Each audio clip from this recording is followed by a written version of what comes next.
A Detroit rapper denied a lift from Lyft. She says it's due to her size.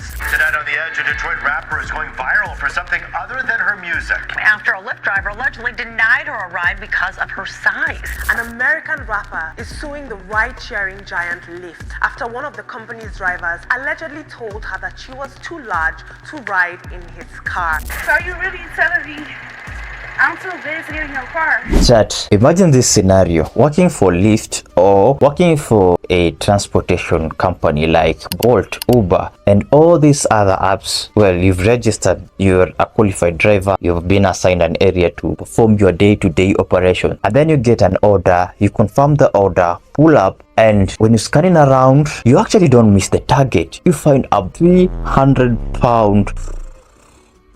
I don't even want to continue. Yeah, you get the scenario, right? And your car is literally not in a condition to hold such a weight. What are you gonna do? This customer wants to get from point A to point B, and he or she is relying on you. What are you gonna do?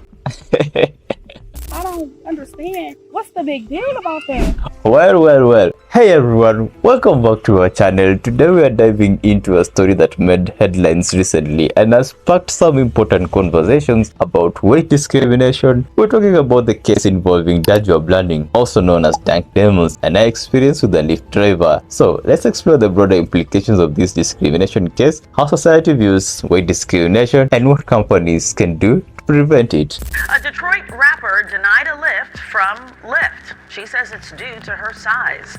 Jessica Dupnack explains.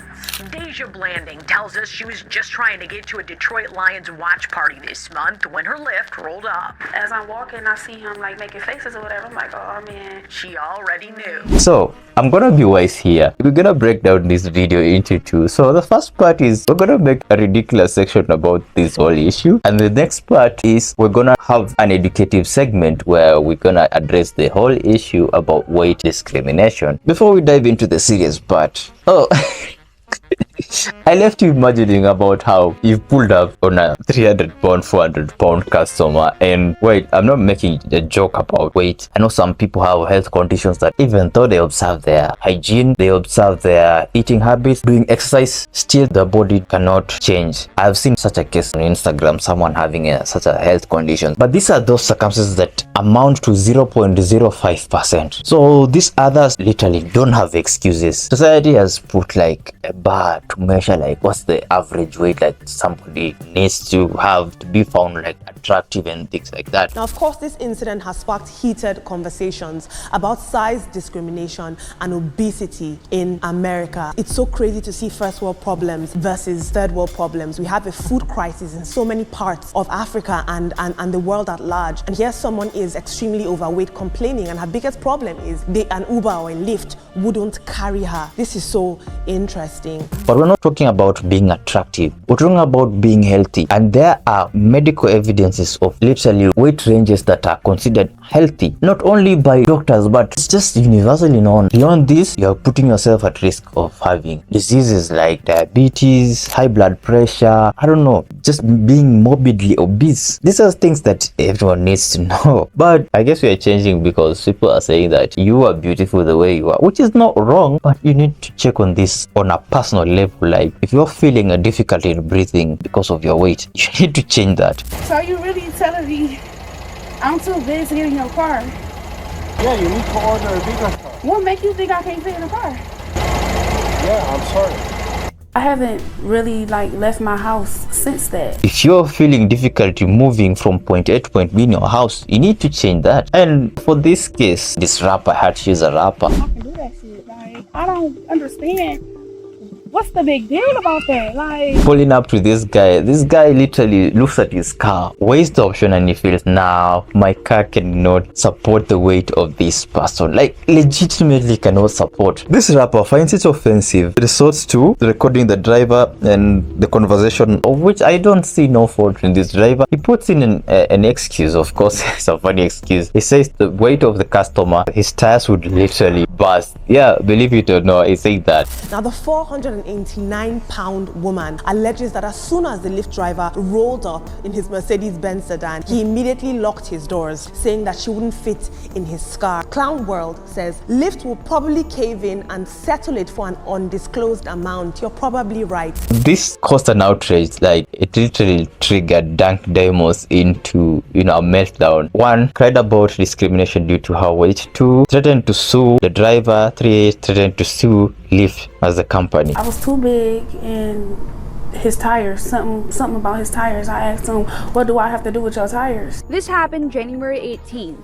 The 29-year-old Detroiter was headed to a Lions watch party, only she never got there. I was embarrassed and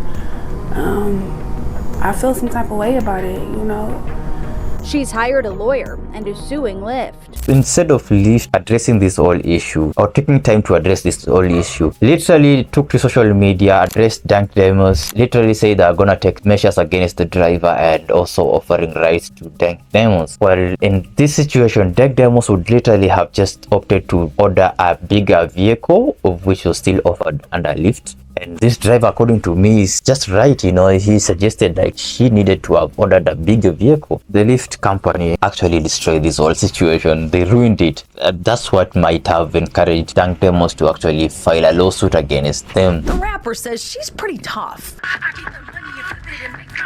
Dank DeMoss, as she's known at the mic, is crushed by the whole situation. I just want them to know,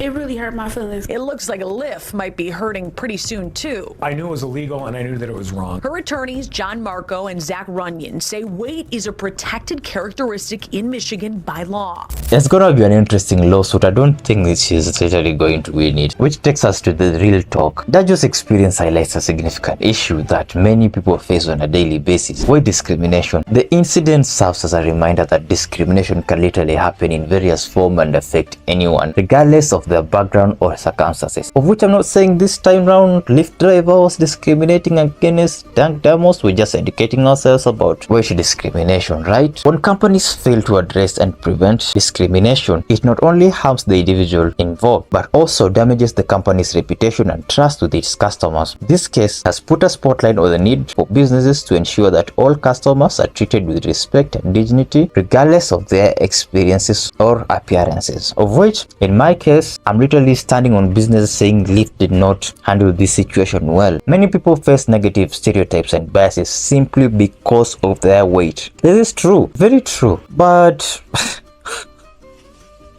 many people fail to understand what is weight discrimination, in the sense that there are people within the range of the right weight and there are people who are beyond that. Doesn't give you the right to discriminate them, but also it gives you an avenue of talking to them about trying to change that if they're willing to change. That is. So what can companies do to prevent discrimination against customers? According to me, here are a few steps that they can take. Training and education, which is literally what each and every company should be doing. When training and such subjects are made to employees or people outsourced or contracted to do these jobs, it creates a more awareness to the workforce. And then number 2 is having clear policies, like establishing and enforcing clear anti-discrimination policies that outline the company's commitment to treating all customers with respect and fairness, which is acceptable, making these policies easily acceptable to both employees and customers, which brings a mark where everyone agrees. Also, number 3, accountability. Implementing mechanisms for reporting and addressing discrimination complaints is usually a first stance for every company to do. It ensures that incidents are taken seriously and appropriate actions are taken to prevent future occurrences. And if such occurrences happen in future, how can they be addressed? It would be no different than a driver pulling up and saying,